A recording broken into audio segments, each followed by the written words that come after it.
Cloudcast Media.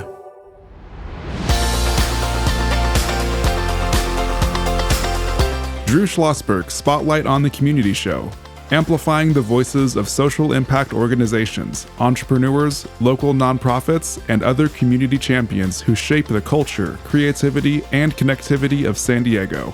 Brought to you by Mission Fed Credit Union, bringing good things to San Diego for over 60 years.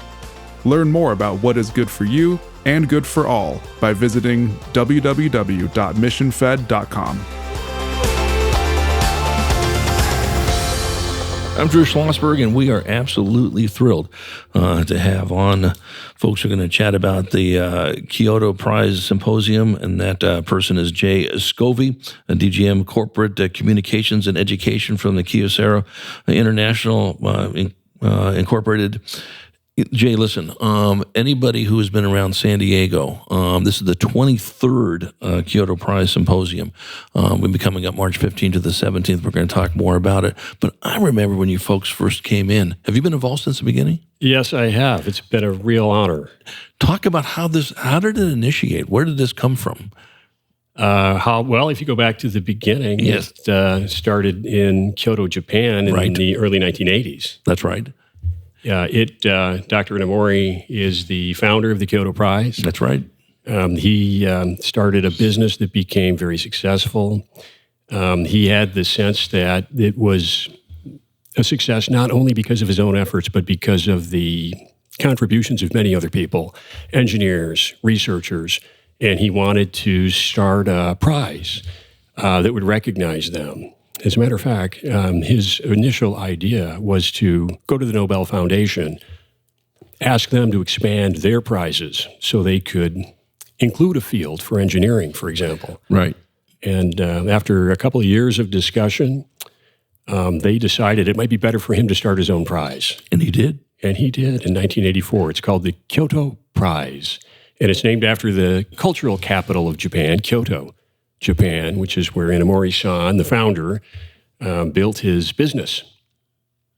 So this thing starts in Japan, and then who got Dr. Inamori to say, you know what, we got some very, very cool people in San Diego in biocom and engineering and everything in between. You should take a look at San Diego. Was that you, Jay? No, that was not me. And that's kind of a long story too, but I can make it a short, Please. I can kind of give you a synopsis. Dr. Inamori's business in San Diego employs about 600 people. And over the years, he became acquainted with a lot of community leaders. And at the time, this was 2000, 2001, then President Alice Hayes of University of San Diego felt Inamori-san should be honored for his contributions, and she gave him an honorary doctorate degree, UST, honored Kazuo Inamori. And as kind of a return of that, he invited Dr. Hayes to participate in the Kyoto Prize ceremonies in Japan.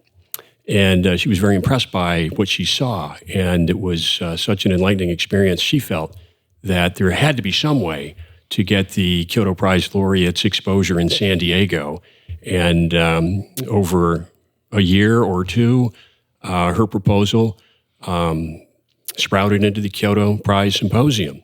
And the first symposium was held in 2002. So technically, we are in our third decade. But frankly, it feels like in many ways, we've just begun.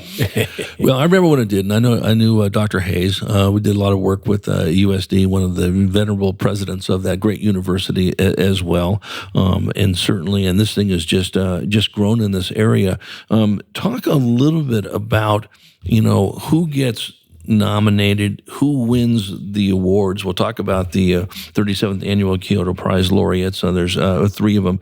But how does that process all work? What a great question. So the Kyoto Prize is different from other global achievement awards. So there are 3 categories that stay the same every year: advanced technology, basic sciences, arts and philosophy. Those 3 categories never change.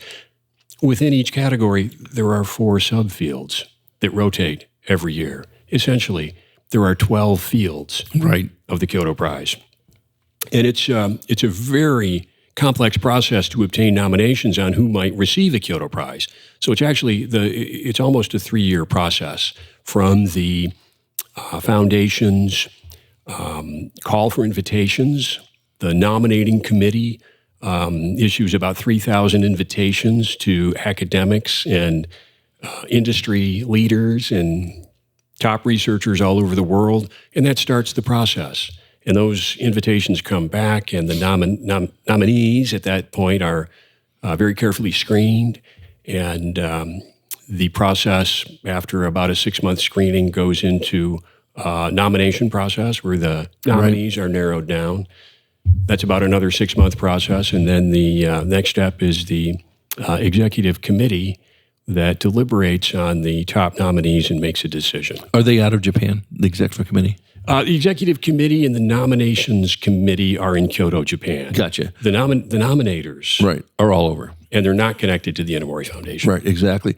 So right now, are those invitations going out for the 2026 winners? Yes, they are. Okay, right. And so with that process now, these folks who have been nominated, we're going to talk about the laureates in a few seconds here, Jay, chatting with Jay Scovie, Corporate Communications and Education, Chief Cook and Bottle Washer, I guess, for Kyoto International Symposium, International, I should say, Inc., and then he's involved with the Kyoto Symposium since its inception on that aspect of it.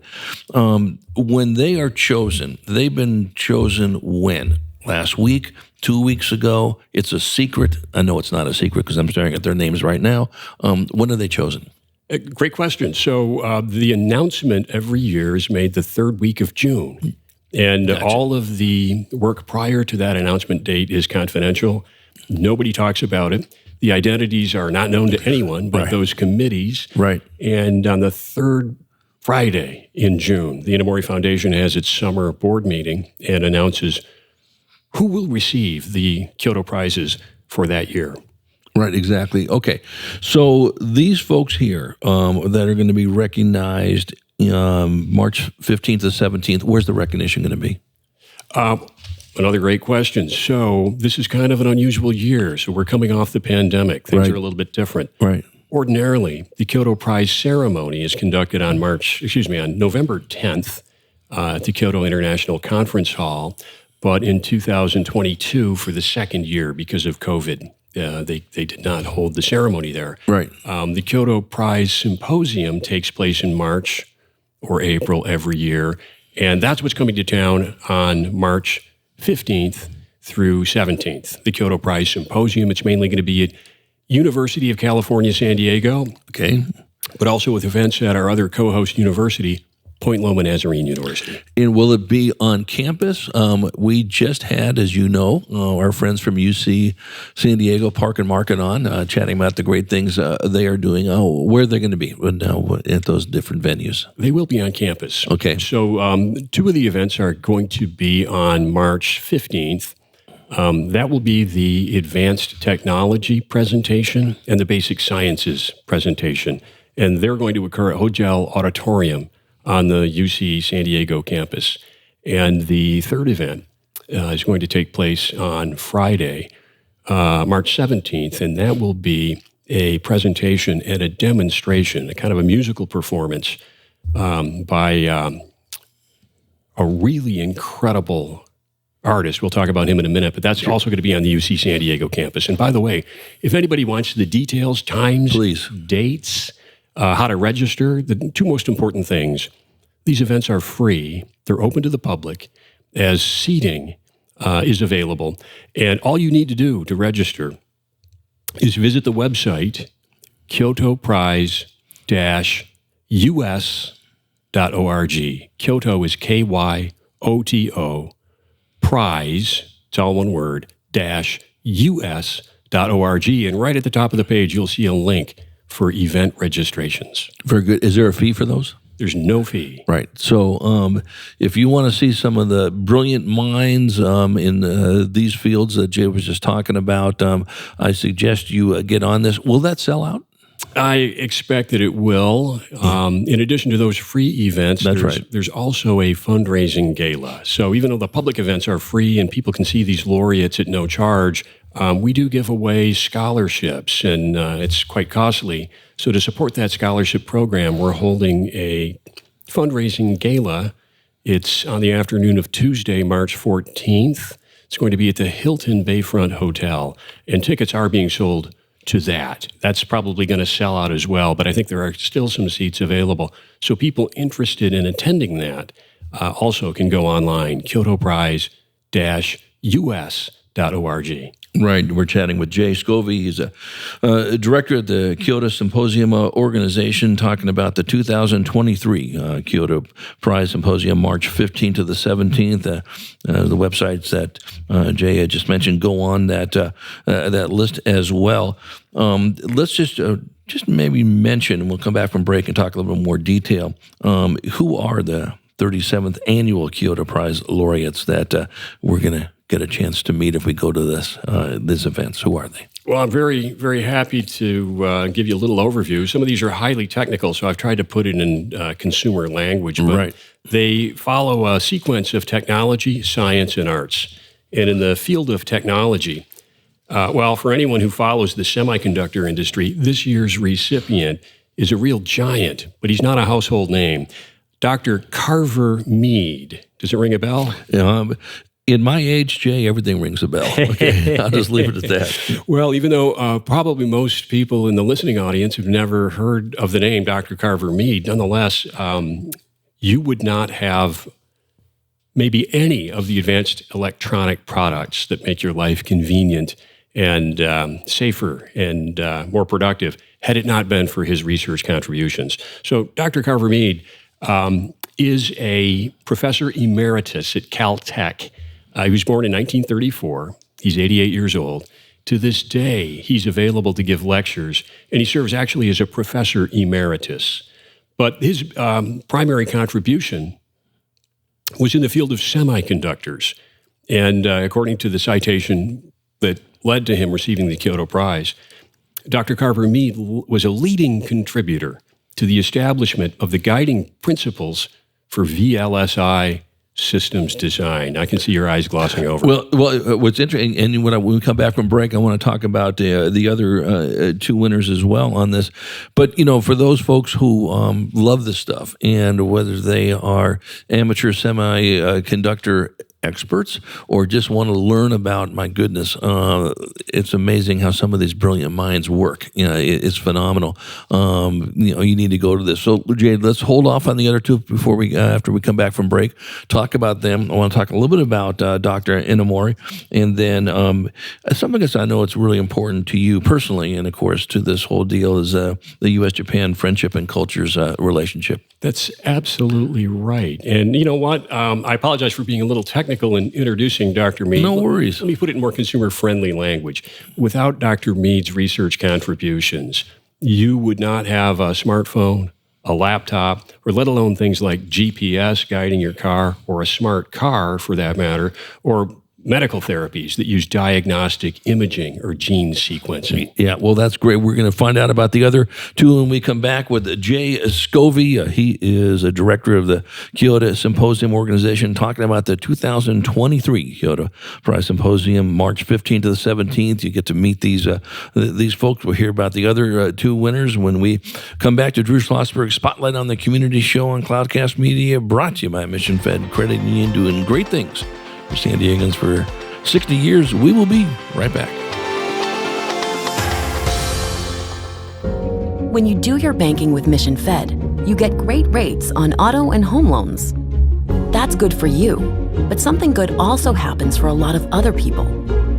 We're not for profit, so we put money back into the community to help lots of great nonprofits to keep San Diego strong. So you're not just getting something good, you're doing something good.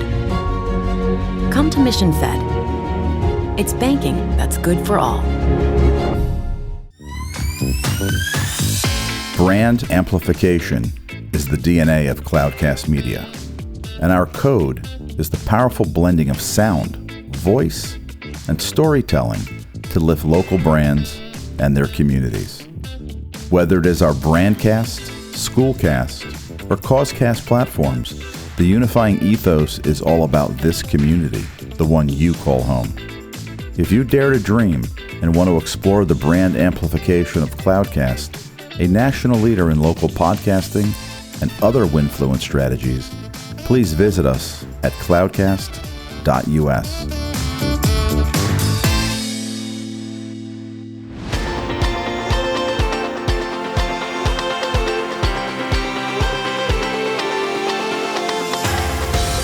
We are chatting with Jay Scovie. He is involved with, as a director, voluntary position, I may just add, for the Kyoto Symposium organization. We have been chatting about the 2023 Kyoto Prize Symposium, March 15th to 17th, be held at UC San Diego and Point Loma National. And if I got that right, we just chatted with Jay about one of the winners of the 37th Annual Kyoto Prize Laureate, Carver Mead, I believe is an 88-year young semiconductor expert from Caltech. Who are two of the other winners? In the field of basic sciences, the newest Kyoto Prize laureate is Dr. Brian Grenfell, and he is a professor at Princeton University, where he's got a dual specialty in population biology and evolutionary biology and public affairs. What it really means is he won the Kyoto Prize for contributing to scientific understanding of pandemic diseases. It's a great year to advance that knowledge here in the COVID age. Right. And in saying pandemic, obviously, the first thing that jumps to mind is COVID-19. And yes, his work illustrates how scientists can prepare for future mutations. It could create a new wave of the virus. Exactly. But more importantly, Dr. Grenfell's work also gives a deeper understanding of other deadly diseases that could mutate to become, potentially an even worse global threat.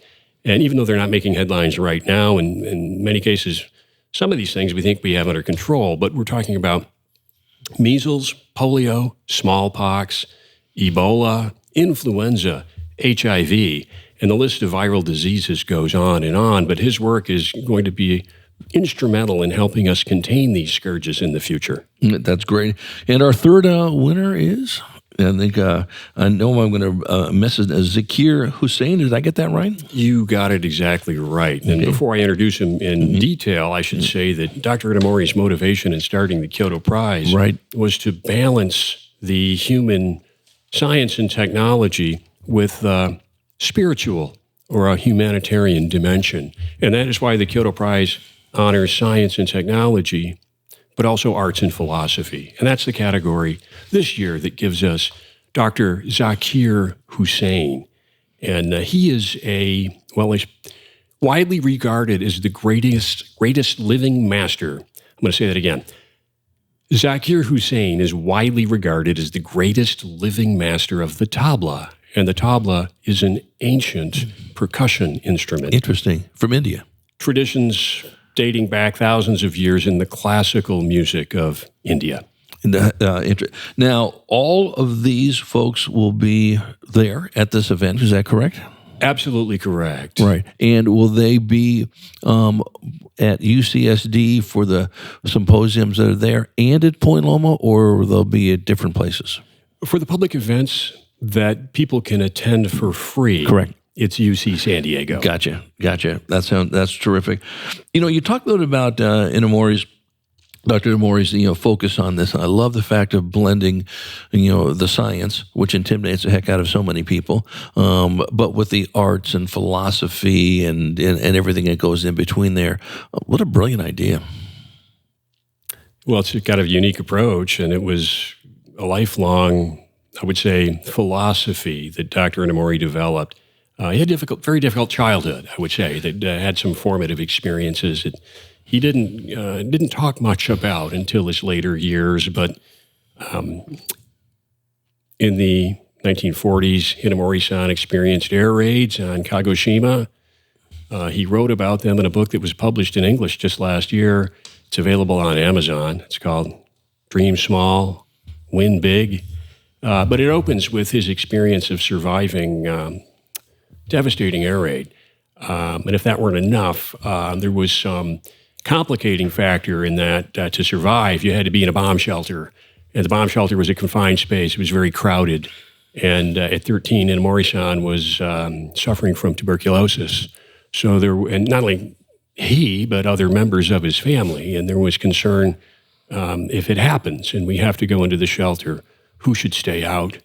And is the potential to spread the tuberculosis infection enough to justify not going into the bomb shelter? And as it turned out, Inamori-san's uncle died before the biggest air raid, and it made that question a kind of a moot point. But Inamori himself was actually saved by the bomb shelter. Right. We again are chatting with Jay Scovie. He's a director of the Kyoto Prize Symposium, talking about the 223 symposium being March 15th to the 17th here in San Diego. Shout out that website one more time for folks who want to hear these wonderful laureates. Absolutely. To learn more, to register for these free events at UCSD, go to the website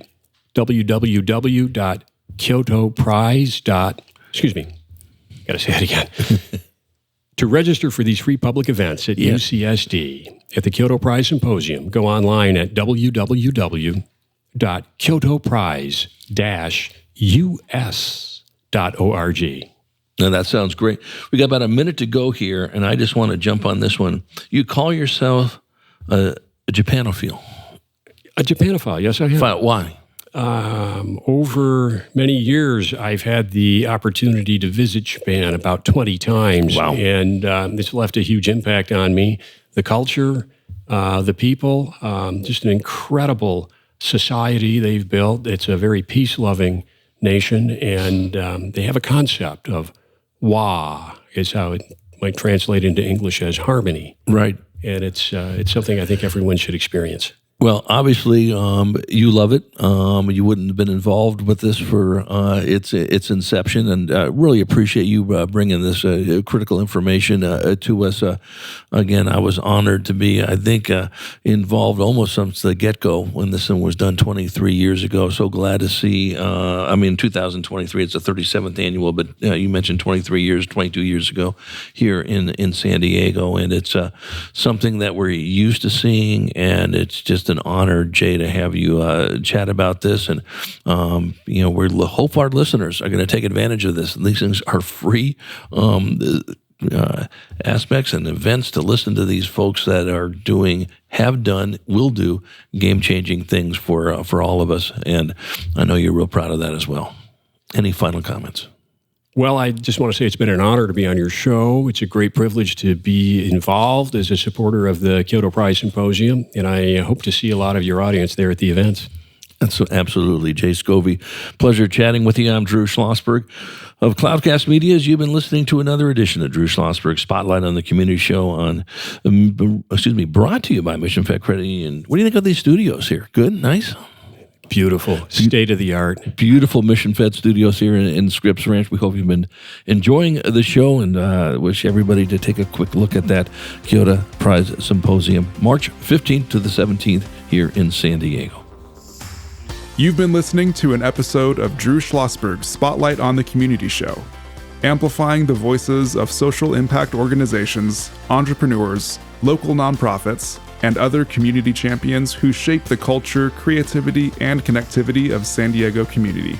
Brought to you by Mission Fed Credit Union, bringing good things to San Diego for over 60 years. Learn more about what is good for you and good for all by visiting www.missionfed.com.